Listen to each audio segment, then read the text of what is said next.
Hai Bibdu Lover, apa kabar? Kita ketemu lagi ya dengan saya Lita Gading, psikologi keren yang informatif, edukatif, dan motivasi. Oke, sekarang saya ingin membicarakan mengenai karakter. Nah, karakter itu apa sih gitu ya? Karakter yang kita lihat atau kita analisa sekarang ini adalah melalui ya metode analisisnya adalah melalui grafologi, fisionomi, dan gestur. Apa itu grafologi? Grafologi adalah analisa karakter melalui tulisan tangan atau coretan tangan manusia. Dan kalau fisionomi adalah karakter manusia menganalisanya melalui wajah, juga gestur, yaitu gerak tubuh manusia, gitu ya. Oke, dari kesekian metode analisa tersebut adalah saintifik, bukan sinayang ataupun paranormal.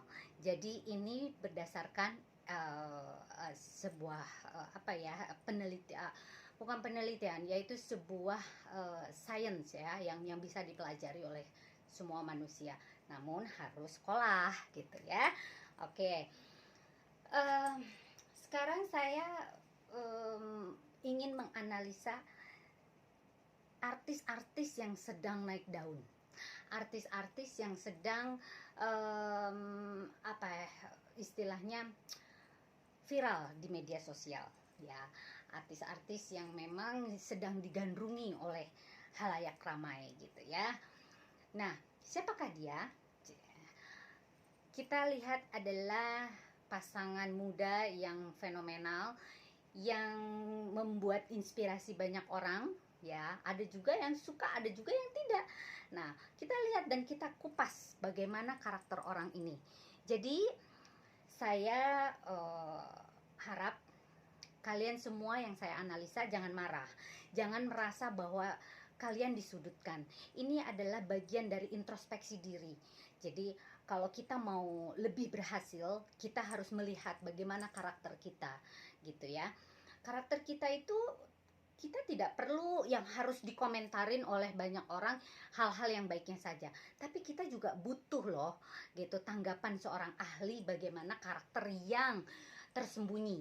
Jadi memang karakter itu kan kadang ada tidak bisa berubah kan gitu ya. Namun yang bisa merubah adalah pola pikir manusia itu sejalan dengan genetiknya, pola asuh orang tuanya, lingkungan, serta pendidikannya. Nah, oleh karena itu karakter inilah yang melekat, sifat-sifat yang melekat yang ada di dalam tubuh manusia yang diimplementasikan untuk dunia sosial. Oleh karena itu, stay tune. Oke. Yang pertama adalah Lesti Kejora. Lesti Kejora ini sekarang ini dia sedang digandrungi oleh anak-anak muda, baik anak muda maupun orang tua, termasuk saya juga. Saya termasuk yang ngefans sama dia gitu ya. Dia seorang anak yang lugu ya, anak yang lugu, anak yang patuh terhadap orang tua, anak yang mudah hati-hati, mudah terpengaruh oleh orang lain karena dia tidak enakan terhadap orang-orang gitu ya. Terhadap orang lain, apalagi orang yang dia kenal, itu dia terlalu banyak nggak enaknya gitu. Nah, ini yang mengakibatkan ada orang-orang yang sentimen ya, yang sentimen itu mau menjatuhkan dia. Nah, hati-hati dengan orang-orang seperti itu ya. Jadi karakter Lesti yang mudah terpengaruh karena banyak nggak enaknya sama orang, itu juga bisa positif bisa negatif. Jadi saya harap orang tuanya terus mendampingi karena usia 21 tahun yang saya tahu, 21 tahun yaitu memang usia yang memang rawan dan sedang dalam masa masa transisi, peralihan gitu ya, dari remaja akhir ke dewasa awal. Itu kadang-kadang transisi itu bukan pencarian jati diri lagi, tapi dia sudah mencari bagaimana jati diri dia untuk visi dan misi kedepannya gitu loh. Nah, ini apa sih istilahnya tuh, banyak ditakuti oleh anak-anak muda yang khususnya mau mengarungi masa-masa yang lebih dewasa lagi gitu ya. Nah, itu kadang-kadang sulit untuk dia mengambil keputusan seperti apa. Nah, ini pengambilan keputusannya. Nah, pengambilan keputusan pun juga Lesti agak kurang ya. Agak kurang karena memang yaitu dari faktor ketidakenakan itu bisa berdampak ke yang lain-lain. Oleh karena itu, tetap kamu harus fokus, kamu harus konsisten dengan apa yang menjadi pilihanmu. Karir adalah nomor kedua setelah keluargamu ya, karena itulah yang membuat kamu sukses adalah keluarga. Bagaimana dukungan keluarga itu uh, terus mendukung, dan apapun yang terjadi, keluargalah nomor satu untuk kehidupan kamu. Dan yang kedua, karir kamu. Fokus aja di sana, saran saya, jangan melenceng dulu kemana-mana. Karena apa? Kalau dia ingin memberikan satu statement itu harus dengan gaya yang baik gitu ya, dengan edukasi yang bagus, dengan karakter yang memang mumpuni gitu ya. Lebih baik saran saya juga dia kuliah lagi, sekolah lagi untuk bisa dia meningkatkan mannernya gitu ya, untuk meningkatkan cara dia berbicara gitu, cara dia bersikap, berperilaku. Itu juga pendidikan juga kan itu sangat mempengaruhi gitu ya.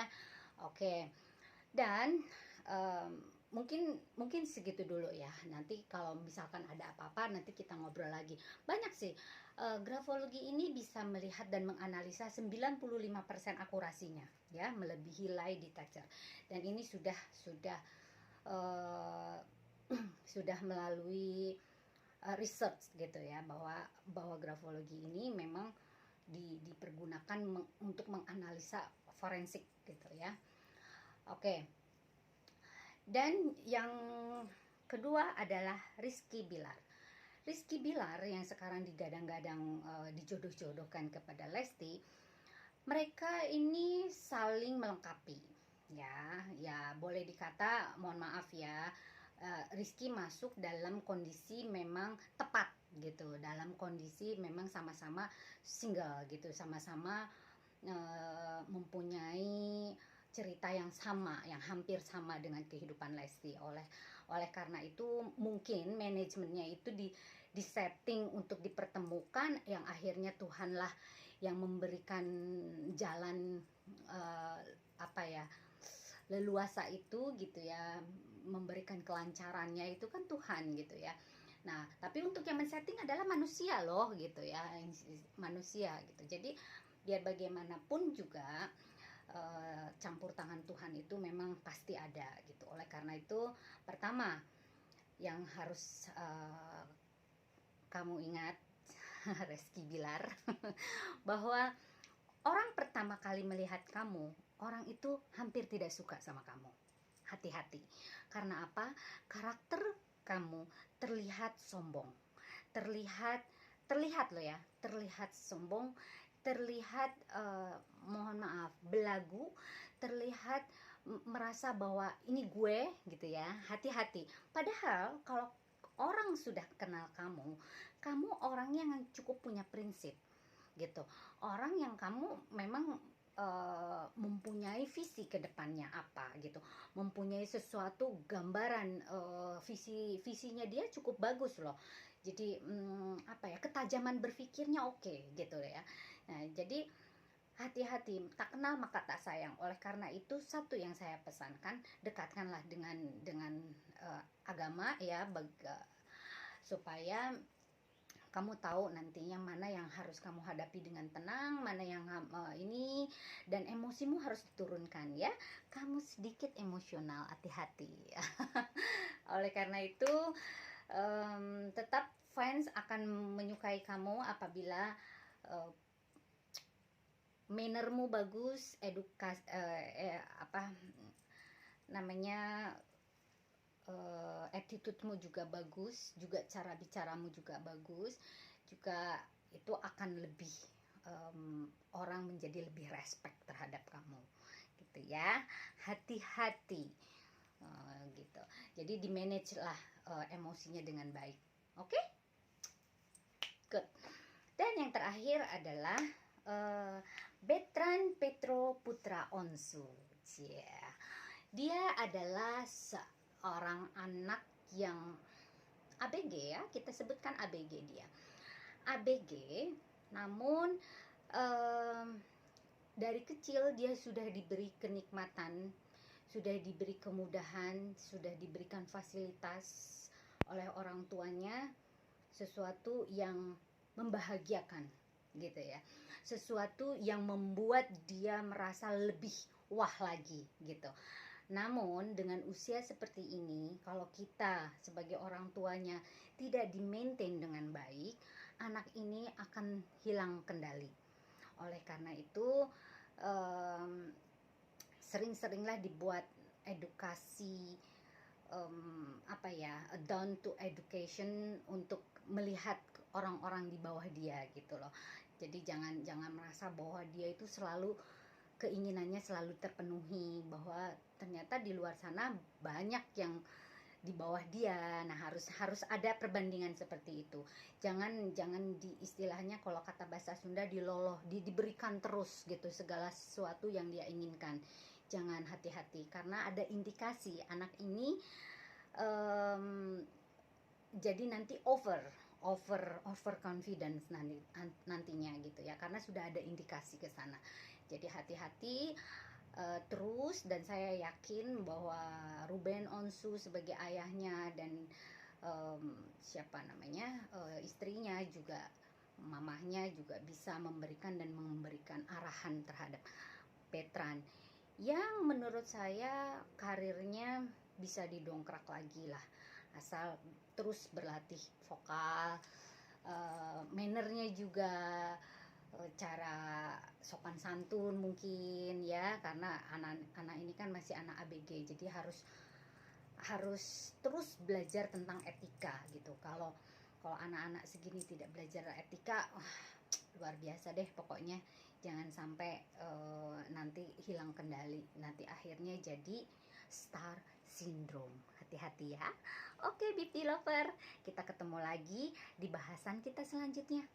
Bye bye, Lita Gading.